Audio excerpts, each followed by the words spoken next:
cara berurusan dengan binatang buruan yang berpenjaga adalah seperti berikutlah. Okey. Caranya adalah mereka akan sembelih dan tinggalkan sementara. Okey. Dua bahagian yang menjadi cabaran utama para pemburu semasa berurusan dengan binatang yang berpenjaga. Okey. Cabaran utama, bahagian yang pertama adalah ketika ingin menumbangkan. Cuba bayangkan kita tembak rusa ataupun tembak kijang tu, tapi mereka kebal. Tembak tam berpuluh-puluh das tapi tak tumbang. Itu adalah cabaran yang pertama. Cabaran yang kedua adalah untuk menyembelih haiwan itu.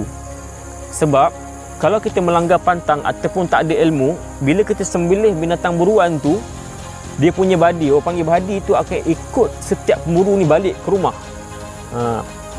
Mereka akan berkelakuan seperti binatang buruan tu di dalam rumah. Contoh, kalau dia sembelih ayam tu berpenjaga, nanti balik rumah dia akan berkelakuan seperti ayam. Dia akan mengepak seperti ayam.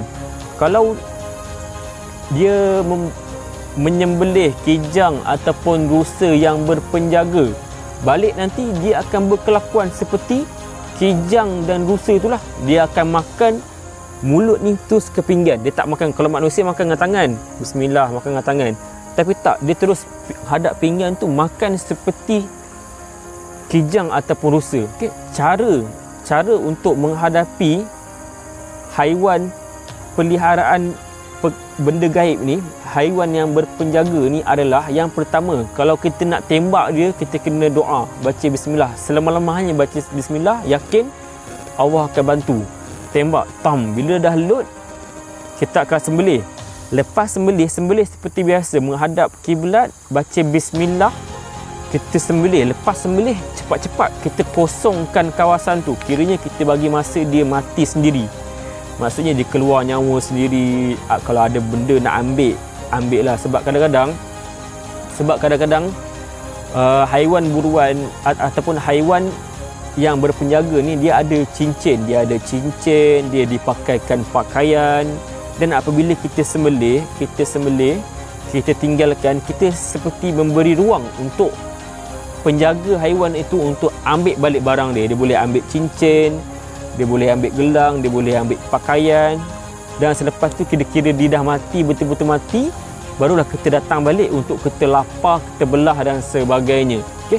Itu adalah dua cara bagaimana para pemburu menghadapi binatang buruan yang berpenjaga. Okay? Segala-galanya ada dalam ilmu Allah. Kalau kita buka Al-Quran, pasti ada.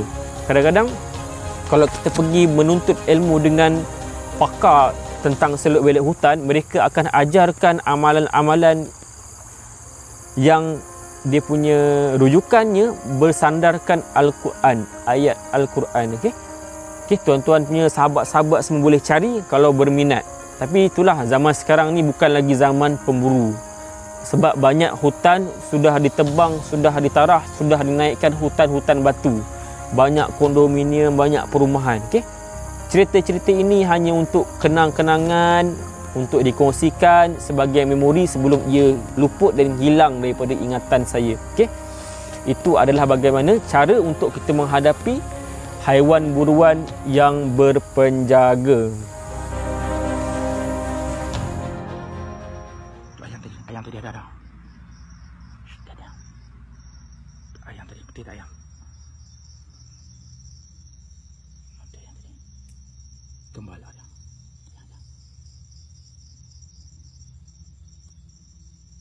Allahu Akbar. Jangan tengok deh. Jangan tengok depan. Allahu Akbar.